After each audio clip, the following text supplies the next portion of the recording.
Hi everyone, today I am going to be doing a little picture from this Pocket Colour Inspirations Be Inspired book, which I was given, and I decided to use a colour cube card and just talk you through my process a little bit. I have had quite a few people ask me questions about them. Now these colour cube cards you get from Sarah Renae Clark's website. I'll put a link.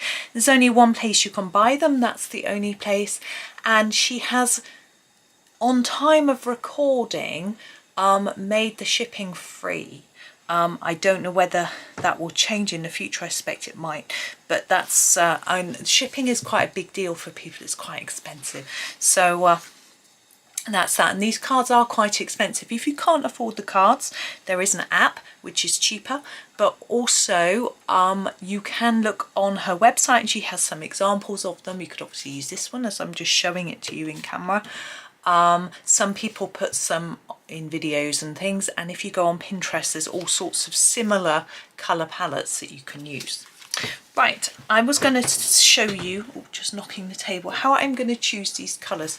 How I've chosen the card is I'm working through them in order through my box. So I'm on number 111 at the moment, so it's just my next card in the box. I can't be bothered with Silverstone. I can't be bothered with trying to pick through all the cards. It's just take me too long.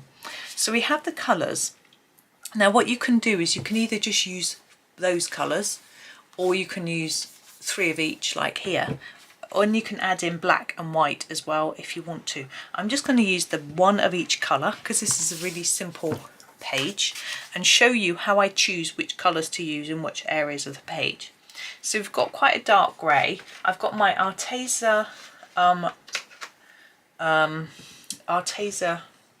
Expert Pencils, and I picked those because I looked at this card and I felt that all the colours would be available in this set.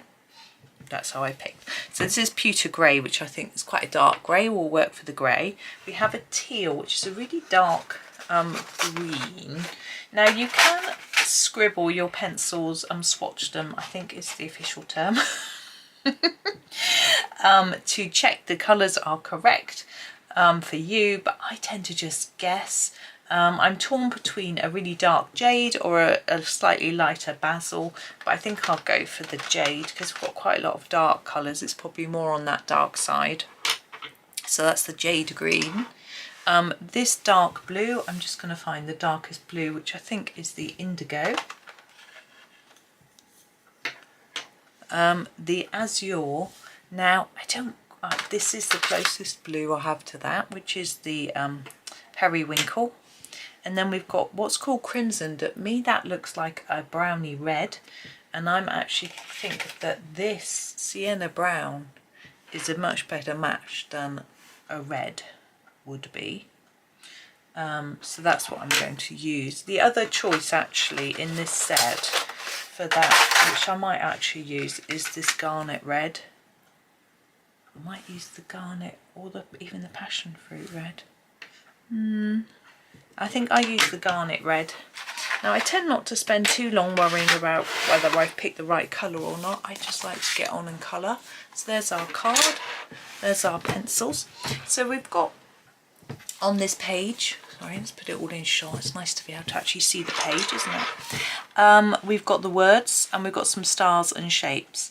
Now my thought is we do these words in one particular colour that's going to really stand out, and because that's the main part of the page. So I'm thinking our lightest blue, which is our periwinkle, is going to stand out more than any of the other colours, apart from the red maybe.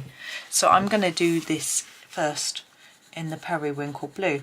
Now you can do fancy shading and things like that on the page if you want to, but I'm just going to keep it really plain, particularly on this bit. So I'm just going to colour in these letters. Now you could, now I find with these little designs and these small books, they're single-sided, which is quite nice. You can use anything really. On this page here I used fluorescent pencils, you can see it through the page. You can use markers, things like that. If you're using a marker that might go through, or in fact any marker, you would need to put something behind the page. What I tend to do if I'm using markers is I use a laminate, so that if there's any wet it doesn't go through. The same as if I'm using blending solution or I'm wetting a watercolour pencil, anything like that, I would use a laminate behind the page just to be absolutely sure, because you don't want to risk your page, it going through to your next picture. So yeah, so that's sort of how I do that. I'm just going to sharpen and have a think. Now, I'm looking at our design. We've got these sort of star shapes. Now normally I would do a centre of a star in yellow. We don't have a yellow. We could introduce a yellow. We don't have to stick with the card completely. There's no rules. It's my picture after all. I can do what I want. So I could grab a yellow and pop it there. The only thing is, my thought was, I'm just going to move my pencils out of the way. And my thought was that this paler blue would stand out on the page, and so if I put a yellow behind it, even paler, that's going to stand out more. So that's probably going to not work with my plan, so we won't do that. We'll use the colours that we've got, and we'll just do something a little bit different. And this is a fun little book. It's got all these little motivational quotes in, which I think are always nice. I actually, I think I'm quite for motivational quotes. I think they're quite good as long as you think hard about them, but yeah, don't take it all too seriously. So now with these letters, if you wanted to make them look a bit more sophisticated, perhaps is a word, you could go around the edges and the insides around that bit with a slightly darker blue, and then it would make them look slightly three-dimensional. You could, which would make them stand out a little bit more. I can't be bothered, to be honest. I think they're going to stand out enough as it is. Another thing you could do is go over them with some glitter, something like that, or even just around the outside of the words with some glitter pen, make them stand out that way, or some metallic pen. You know, there's all sorts of options to just make them stand out a bit more. Also on these pages we have a border. Occasionally I do the border. That one, did the border because I left the inside white. So you know, you've got the option of doing that. They're really short, quick little pages. Great for when you haven't got all the time in the world but you want to finish something. Okay, that I'm going to leave that there. You can see all my marks. It's not particularly solid. I'm not worried. Right, star. So here are our next four colours. They're probably a bit dark in shot. So we've got our grey, our green, our blue and our red. I think the centre of the star I'm going to do in the red, so this is the garnet red. Now I'm looking carefully because we don't have that many stars. So we've got this one, and see we've got a tiny bit in the outside. I'm going to do the whole of that in red. So all of that, including that bit in the middle. Just sharpen up, or else I'm going to be colouring the whole page red. It stands out quite a lot, doesn't it? So that is that bit, and we've got one here as well, and one down here, and I'm just looking to see if we've got any more before I put this red down. Not that I can't just pick it up again. I think there's a bit of one there, but okay, I think that's it. So my next colour, how am I going to choose it? Random, I think. I'm just going to grab the jade green next and do the next layer around the star.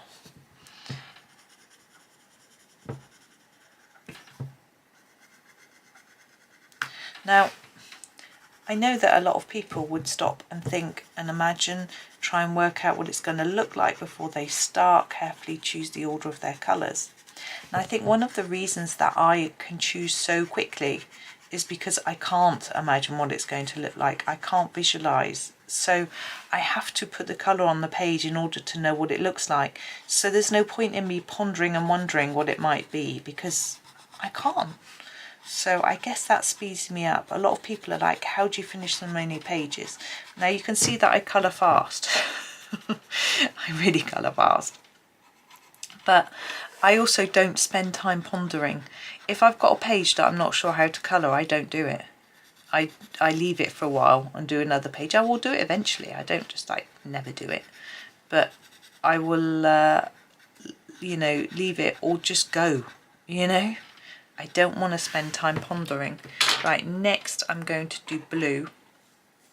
This is the indigo, remember? Yeah, so I'm just not interested in spending too long worrying, thinking. I know it's really, really hard. I quite understand, you know, you've saved money up, you've waited a long time for your favourite colouring book that you know, that is so precious to you, and you don't want to ruin it. I'm absolutely, completely understand. But on the other hand, if you've bought the book to,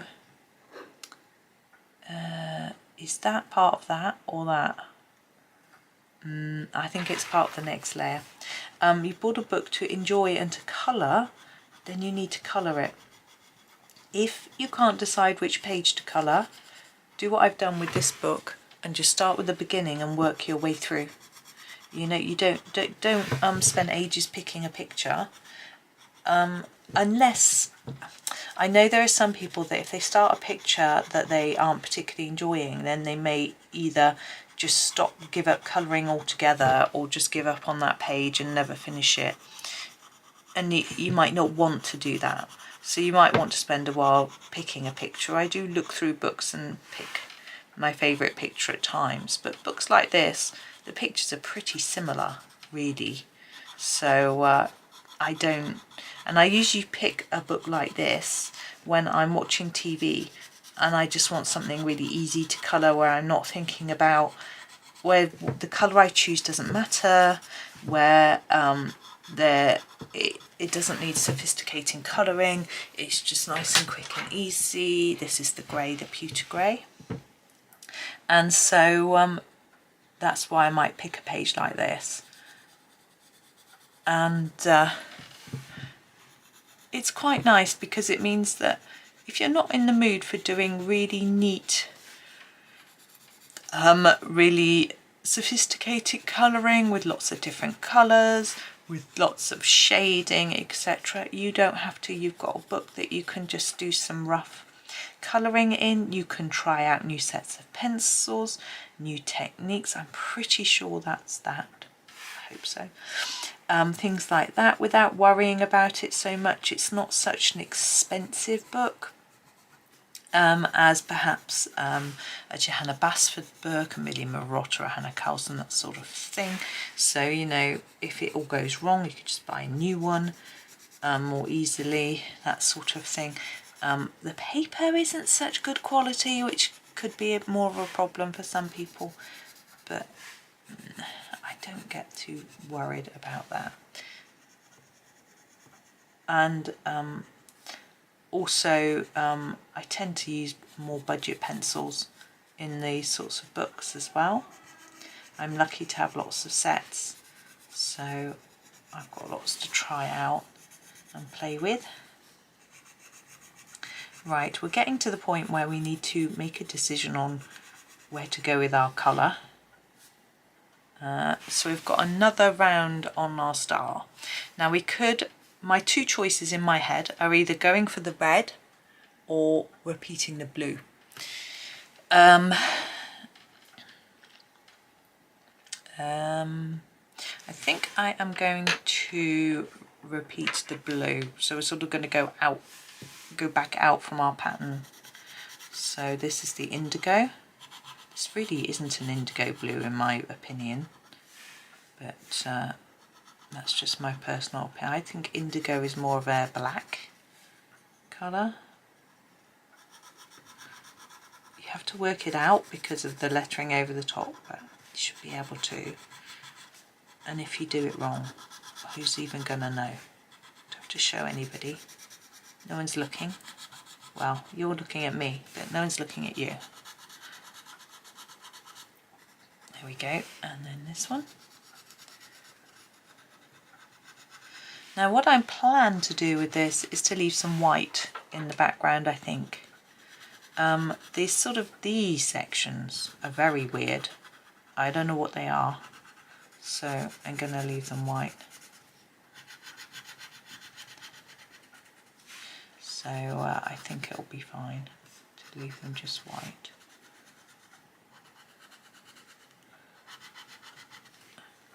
I'm quite excited today. I've nearly finished Rooms of Wonder, but I've decided I've got one more tutorial page that I'm going to do for you, but I'm wondering whether to do another one as well, which is quite exciting. Or maybe not the whole page, a few bits of it maybe. I don't know yet. I'm sort of planning it in my head as I'm colouring this. But I've got really behind in my videos, so I've got to sort of get a few done, which is fine, apart from the fact that my husband's got the day off work today, and he might want me to do some things with him, which would be nice. I know at the moment he's out, and he's got to do some worky stuff, even though he's got the day off work. Right, green next, back to our jade green, and we're going to be doing this bit. This sort of framework around the boxy bit.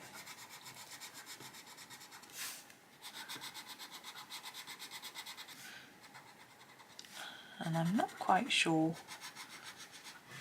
where it's all going to lead us, this sort of pattern. But we'll just see.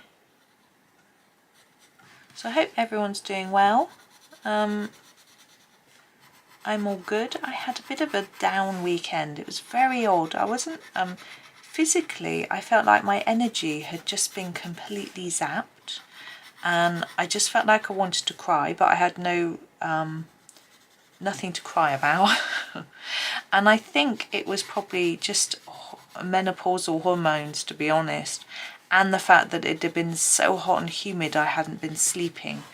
And I think it had just all got on top of me, and all the exams and everything else. And I was like to my boys, oh, it's been such a stressful time with your exams. And they were like, you stressed, Mum, how come you're stressed? So you're not doing them? It's like, no, I'm not. And actually, sometimes it makes it worse because you're not in control. Stress is often due to a lack of control. And if it was me sitting the exam, I'd be in control of my revision and my timekeeping and, you know, etc. Whereas I'm not in charge of, you know, I try and help them, but I'm not. So I've got no idea how well they know their stuff. But also during his GCSEs, my one son had 2 nasty incidences. During his mocks, he had an epileptic seizure due to the stress. And then during his main exams, he had a huge anxiety attack, which left him with a twitch, which continued for 6 months. So I was quite worried about how he would fare in these exams. He has done amazingly.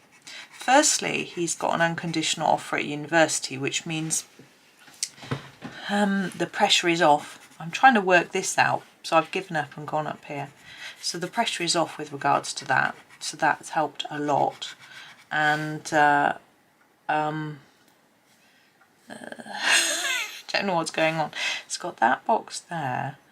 So that bit, I think it must, is it that one or that one? I think it's that one. So that's, yeah, as I say, that's helped a lot. And he's also doing the subjects he was worried about, he's not doing now. So it was like essays he found really hard, and he's not having to do any, so that's good. So it's all a lot better. So that's helped loads. But he's got his penultimate one today. So, and his last one, I think he had 2 yesterday, so they were easy. So that's good. And so I'm hoping the same will be the case today and Friday. So that's all good. So yeah, I'm beginning to feel a bit less worried about all of that stuff, which is really nice. I'm looking forward to a nice long summer. Now, I had been thinking about going away, but no one wants to do that. So we're just going to have a few trips here and there. And actually, I've got quite a nice time coming up where, oh, we haven't, look, there's a star there, where there's lots of tennis on TV, which I really like. So I've been watching a few matches over the last few weeks actually, and there's a lot more to come. Let's just sharpen this pencil. So that's good. So that's something to look forward to. My poor husband says he becomes a tennis widow. It's only for five weeks a year, because we, in the UK, we only get coverage of the grass court tennis season. So when the other big tournaments are on, we don't get coverage of them. They put them on the satellite TV channels, which I don't get, so I don't see them. Occasion, if a Brit is in a final of a big tournament, the BBC might buy the rights, but normally we don't see it. There's another star here, look, that I missed. Did you notice that? I bet you did. Right, so the star, that's the green bit there, and there.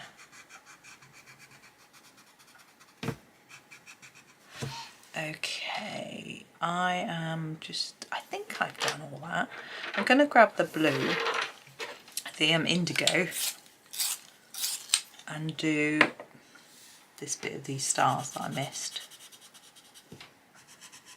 My husband's just come back, but he's got a meeting, so I've shut myself in here. I told him when he came back I'd be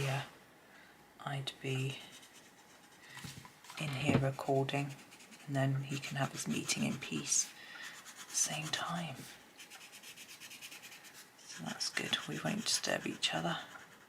So that's that blue. It's also got a blue outside, hasn't it? There. So we'll put that one in. We're getting closer to finishing now, and I'm getting a better idea of where I'm going to put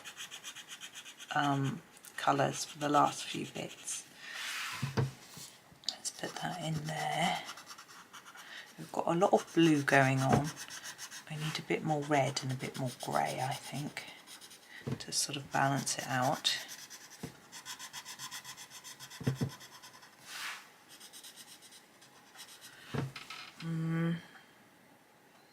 Yeah, just checking what I'm up to. So here's our grey to go in here. Oops. And because our colours are quite similar, if you go over the lines, you can't see until you go out into the border. But we'll pretend we haven't done that. Right. Now, red. Time for a bit of red. Garnet red. I want to brighten this up a bit. It's quite... I am going to do all these, I think. All these little, are they rhombuses or are they kite shape? I don't know. Not that one.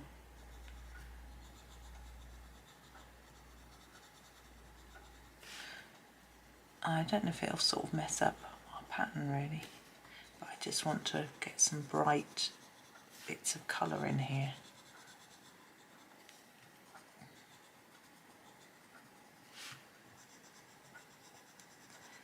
And then that's I'm going to leave these big areas white. I think that will work better. Alright, and through here.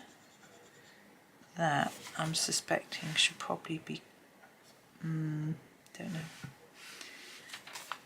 I don't know if you can hear my husband in the background. He's quite loud when he's on the phone. But anyway, he's probably shut the door, but he's just the other side of the wall. Our walls are not very thick.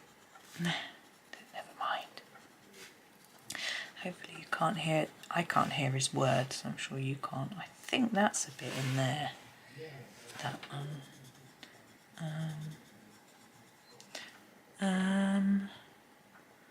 Right.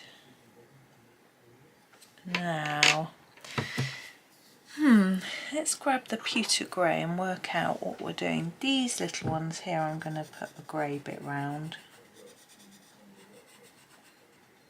And I'm just going to try and find them. Maybe around this one too. I'm sort of guessing and hoping that it's going to leave me enough space for my other colours with it making sense.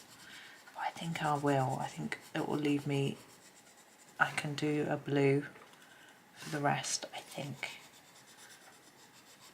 And you know what? If it doesn't make sense and it sort of all goes a bit funny, I can always just add in another colour at the last minute. Not ideal, but a possibility, an option. You know, you can stay flexible with it and chilled and all that. Yeah, so my son's friend came this morning for a lift as well. She brought him a little present. She'd been to a Pride festival, I think it was, at the weekend. Brought him a little prezi. It was a little badge.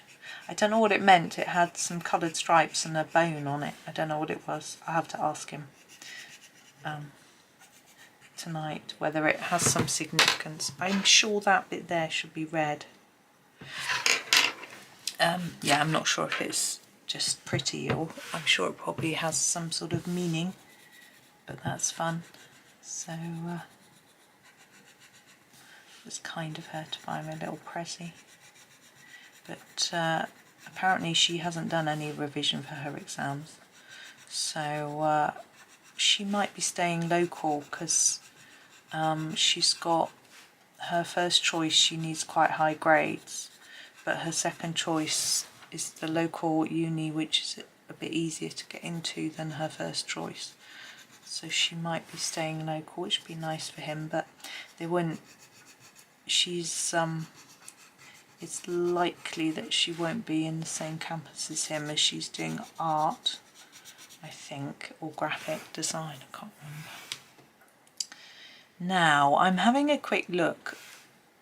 This one here, what's that line? I think that's a green line, like that one.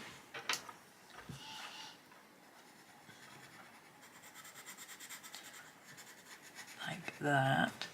This bit is one of those.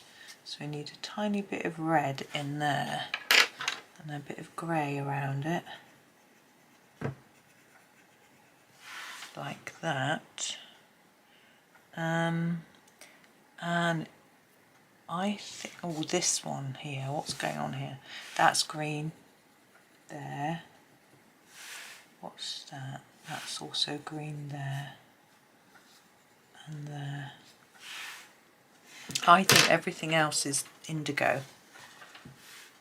Oh, not that. Hang on. That's green. That one is green.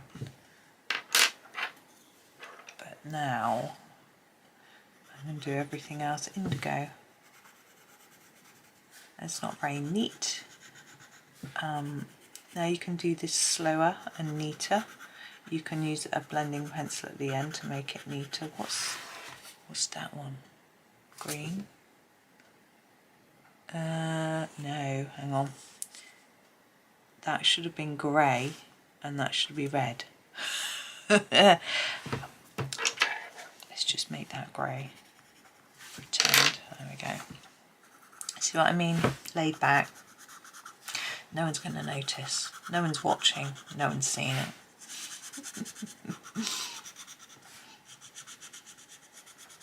So the colour cards, they are expensive. There's no pretending otherwise. That bit should be green. So yeah, as I say, if they're too expensive for you, don't feel you've got to buy them. Everyone's getting them, and it feels, you know, it's one of those things, oh, everyone's got them, I should get them. But, you know, you can manage without them. You can make up your own, colour schemes. You have already, have some faith in your own, you know, you do it all the time. I should imagine most of you do anyway. But also, you, as I say, you can look them up. Colour with Claire puts one every week on her, got something going on here. Colour with Claire puts them every week on her Facebook page. You've got one a week you can use from her, for example, without, no, I think that must be there. Now what's going on here? That's a green one. I'm just looking at this one up here, but it doesn't really help us very much. Oh, we've got one here, look. So that's green, that's blue, then we've got grey, and red in the middle there,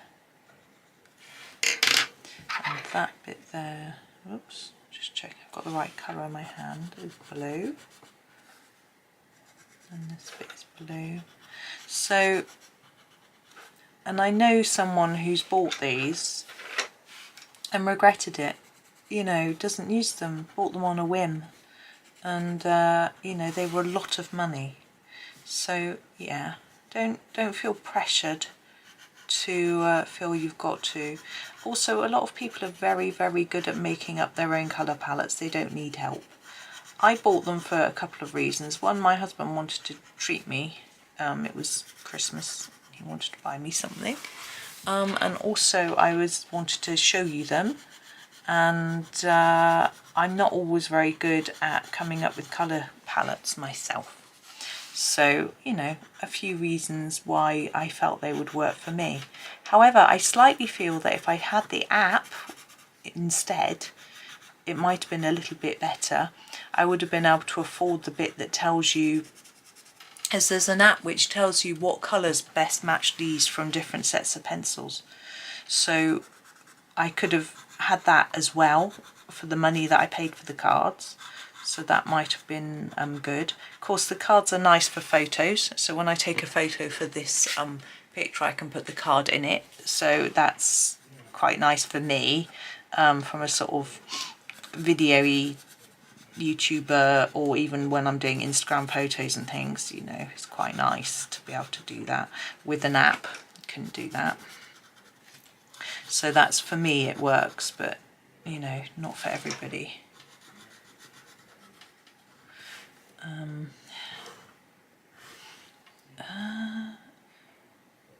I'm thinking, is that blue around there? Ooh, yeah. So yeah, it's like everything. It's like pencils, it's like books, it's like other colouring tools. You see people using them, you're tempted to buy them. You know, you need to think about what's going to work for you, really. And your budget. I know some people can only afford 1 or 2 books and 1 set of budget pencils, whereas other people can afford every single book and every single pencil. But realistically, how much can you colour? You know, I struggle a little bit now here. That must be green. I'm trying to, the colours are so similar I can't see which is which. That bit's grey. What's this bit? I think that's grey, and that's red. Put some blue in here. yeah, so realistically, what can you manage to colour? If you're colouring one page a week, you don't really need a million books. You need one.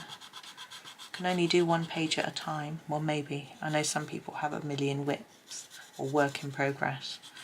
But I mean, I colour what, over 100 pages a month, but I still have far too many books.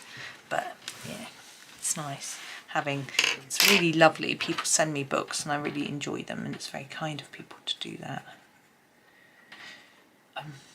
I'm guessing here on what colour this should be. I'm not sure. Back to our indigo down here. So yes, it's but I'm determined to get through my books and colour all of the pages and all of the books I've got. I sort of have a bit of a problem with that though, because colouring 100 pages a month is a lot, but there's lots of new books coming out all of the time, and some pages take a lot longer than others. Like these pages, you can see it's, if I coloured this book continuously for a month, I'd finish it easily, but some books take a lot longer per page than this, and sometimes I want to take a lot longer per page than this, but we're nearly done with this one. And so but it's scruffy, you know, but that's okay. I'm okay with that. There we go, look. So there is our finished picture. Just try and put my pencils out for you to see. So there's the red and the lighter blue, the green, grey. Oh, so similar. There you are. So there we are, all done. So there, and now you've got a colour palette there that you can use if you want to for your pages. I think this page would have looked nicer with this palette in metallic pencils. That would have looked really nice. But you know, it's done with the Arteza now. But that's me, that's just showing you another way, you know, the colour cube cards, talking about them a bit more, because I do get a lot of questions about them, so I hope that helped. If you've got any more questions about them, drop them in the comments, ask me anything and I'll see if I can answer them, really. Don't know. But anyway, thank you so much for watching. I hope you have a super day and happy colouring.